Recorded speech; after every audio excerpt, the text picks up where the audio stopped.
on veut noircir l'Iran, et on glorifie maintenant les autres.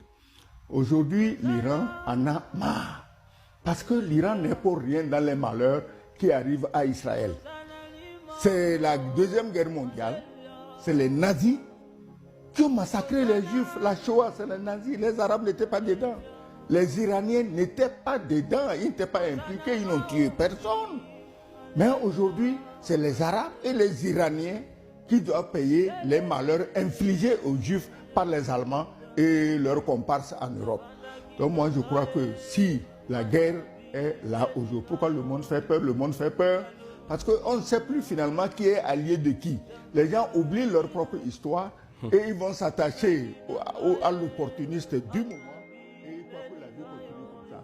Les Américains, mais ils ont promis toutes les protections du monde au monde arabe.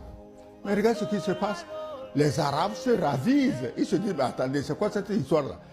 Vous nous prenez des milliers de milliards de dollars et il y a la guerre, vous concentrez toute votre énergie à défendre Israël et toutes les bombes iraniennes, même les moins modernes, parce que l'Iran, au départ, il envoie les missiles qui ne sont pas les plus sophistiqués. Même les moins sophistiqués, là, ils viennent nous tomber sur la tête.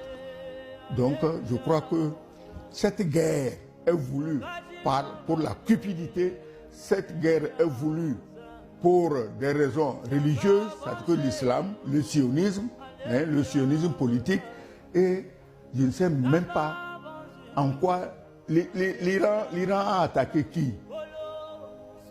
Remonte dans l'histoire, l'Iran a attaqué qui au Proche, au Moyen-Orient? Personne. Tu n'as jamais entendu que l'Iran a déclaré la guerre à un pays? Les Iraniens ont attaqué l'Égypte. Oui. Si tu veux me parler du temps de Pharaon, là, je te rappelle que quand les Juifs ont été amenés en esclavage à Babylone, c'est un roi perse qui les en a libérés. Cyrus.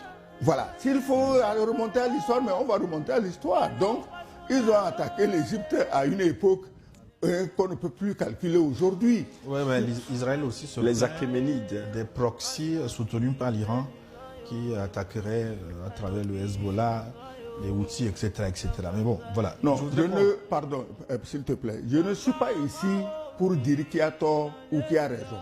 Je rappelle des faits. Israël aussi se plaît, c'est normal. Israël, c'est un petit point. 28 000 km², 1 million d'habitants. Effectivement, si moi j'ai cette petite taille-là, engoncée entre des pays aussi vastes que la Syrie, l'Arabie Saoudite, l'Iran, l'Irak, mais il y a de quoi